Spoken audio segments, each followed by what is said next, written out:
Et il règne une ambiance dans ce summit de Houston. Rien à voir, Georges, avec les jours précédents, avec les matchs précédents. Rien à envier ce soir au Madison Square Garden. Beaucoup de tension, ça se lit sur les visages des joueurs. Et début de la rencontre dans 5 grosses minutes à peu près. Oui, on a dit vive le suspense, mais bonjour aussi l'émotion. Je n'ai jamais vu ces joueurs transpirer autant à l'échauffement avant les 6 premiers matchs de cette finale NBA. Alors là, on arrive au tout dernier match. On joue pour le titre. Ewing et tous les autres transpirent beaucoup.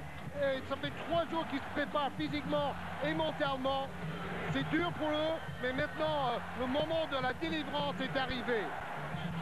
Tous les joueurs l'ont raconté, ça fait 2 jours qu'on attend ça. Ça a été le plus dur, ça a été d'attendre durant ces 2 jours, durant ces 3 jours, d'attendre, comme on vous le disait tout à l'heure, ce moment qui est, mais ils l'ont tous raconté en conférence de presse, qui est pour eux le moment le plus important de leur vie, parce qu'ils disent quand on est gamin, quand on est gosse, à quoi on rêve?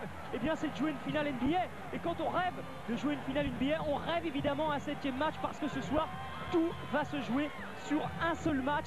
Et seuls 3 des 16 dernières finales sont allées en 7 matchs. Oui, on peut dire aussi que la dernière fois que la télévision américaine a diffusé un 7e match pour décider la finale NBA, c'était en 88. Les Lakers de Pat Riley ont battu les Pistons de Détroit.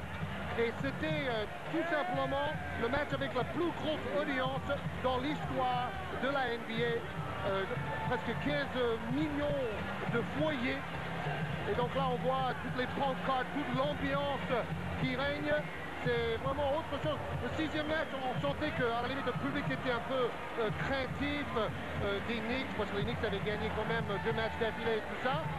Mais ce soir, à la limite, les équipes vont se livrer. Et en même temps, le public sent que c'est maintenant ou jamais pour gagner enfin un grand titre dans cette ville de Houston. Et puisque vous parliez de 88, c'est une année évidemment que Pat Riley connaissait bien, puisqu'il était à la tête des Lakers.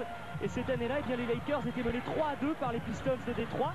Et il revint l'emporter 4-3 au Forum. Alors on va voir ce que ça va donner ce soir. Tout le monde fait un petit peu son pronostic ici. Dans la presse, il y a 25 chroniqueurs américains qui ce matin, qui suivent la NBA toute la saison, qui étaient interrogés ce matin. Eh bien 18 donnent Houston et 7 donnent New York. Alors on remonte en 88, Pat Riley a gagné avec les Lakers. Il faut savoir aussi que cette année-là, Pat Riley et les Lakers étaient menés 3 victoires à 2 par les Pistons de Détroit. Donc cela ressemble un peu le cas de Houston, qui était mené 3-2 en revenant ici dans cette ville texane. Pat Riley qui est le plus expérimenté de tous ceux qui sont sur le terrain ce soir en ce qui concerne les playoffs, les finales et les 7e matchs NBA.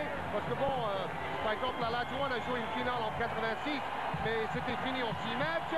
On peut remonter à 83 avec Earl Cureton, mais c'est un joueur qui joue très peu.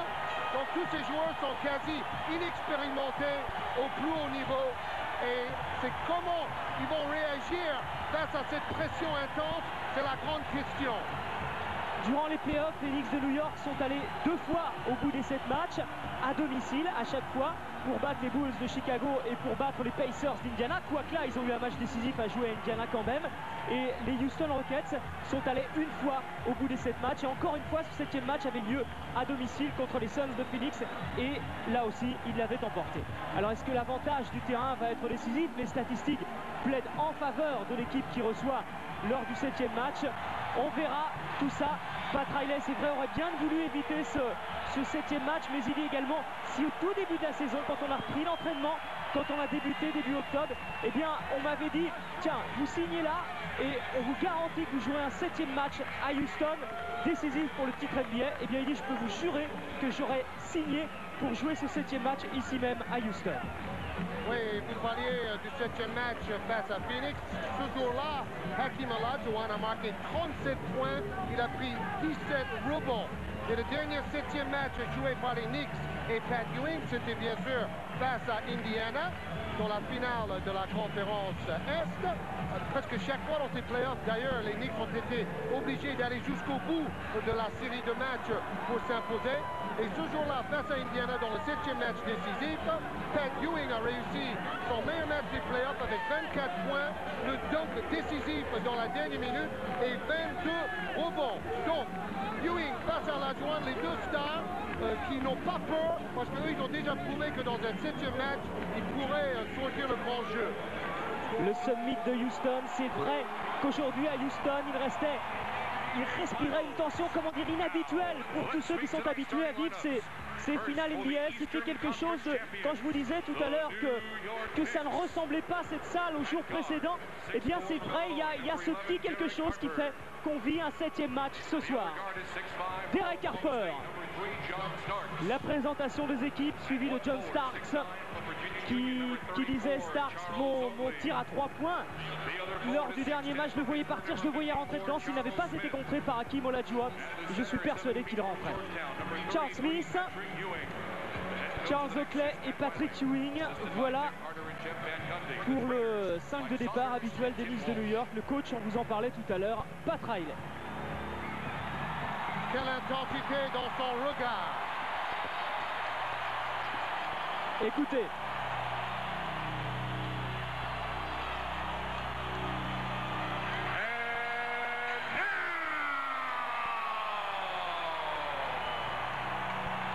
Feu d'artifice dans la salle, turbo pour chauffer le public. Watch out, mama! L'explosion! Jamais, encore une fois, Houston n'a gagné quoi que ce soit dans un sport professionnel. Que ce soit en basket, que ce soit en baseball, que ce soit en football américain. C'est ce soir ou peut-être jamais. Vernon Maxwell, suivi de Kenny Smith, qui faisait la une de tous les journaux d'Houston après son panier à 3 points lors du dernier match. Robert Torrey, meilleur passeur de la finale pour Houston. Étonnant. Otis Thorpe, meilleur rebondeur de Houston dans cette finale NBA. Et le meilleur marqueur dans chaque rencontre de la finale, The Dream, Hakeem Olajuwon.